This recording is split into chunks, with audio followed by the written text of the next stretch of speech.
From Keene in the Shire, the Liberty Media capital of the world, this is Daryl W. Perry, host of FPP Radio News for Friday, July 3rd, 2015. Silver is trading at $15.72 per ounce. Gold is valued at $1,170 per ounce. And according to BitcoinAverage.com, the average price of Bitcoin is $256. Antiwar.com reports while the war against the Islamic State inside Iraq looks likely to continue for the foreseeable future, Iraqi Kurdistan is already looking toward the post-war period and sees secession as a top priority of the post-war era, despite Obama administration opposition. U.S. troops on the ground say they have been informed the Kurds intend to secede from Iraq, whether the U.S. likes it or not, and is planning to take the northern city of Kirkuk, an oil-rich city that is historically Kurdish, but has recently had a large Arab population with them. Tensions between the Kurdistan regional government and the Shiite-dominated central government have been growing for years, with disputes over oil payments bringing the Kurds close to de facto separation several times in the recent past. The war against the Islamic State has given the Kurdistan regional government an opportunity to expand its territorial possessions along the frontier and to acquire weapons from foreign powers looking to turn the tide against the Islamic State. By the time the war is over, the Kurds are likely to have enough power to be able to successfully break away from Iraq. FPP Radio News is brought to you by Coinbase. Coinbase is a simple and secure online Bitcoin wallet for sending, receiving, and storing Bitcoin. Get started at coinbase.fppradio.com.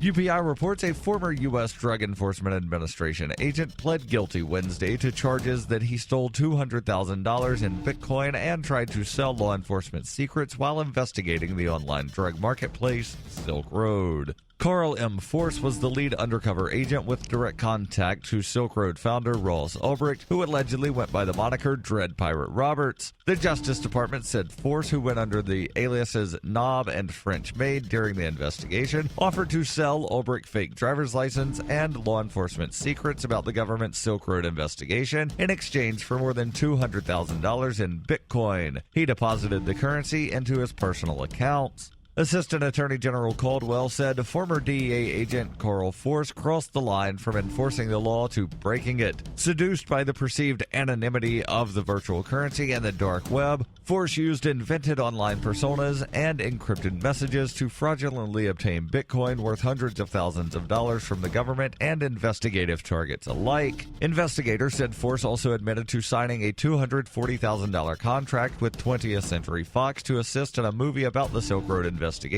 without approval from the DEA.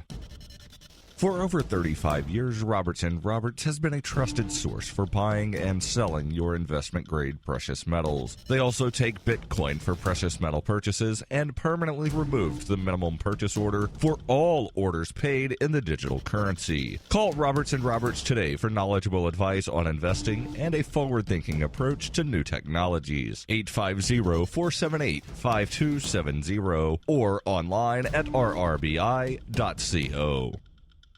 Reuters reports a freight train carrying flammable and toxic gas derailed in eastern Tennessee, igniting a fire in one car and spreading noxious fumes that forced the evacuation of more than 5,000 people and the hospitalization of at least 25. Homes and businesses were evacuated following the derailment around midnight Wednesday of the CSX train in Blount County, Tennessee, near Maryville. CSX and U.S. regulators are investigating the cause of the derailment. Local officials said the Environmental Protection Agency was monitoring air quality in the area. At least 25 people were admitted to Blount Memorial Hospital with respiratory issues, while another 27 were held for observation in the emergency room at various times. Firefighters were allowing the blaze to burn itself out on the advice of specialists, as attempts to extinguish it could be hazardous.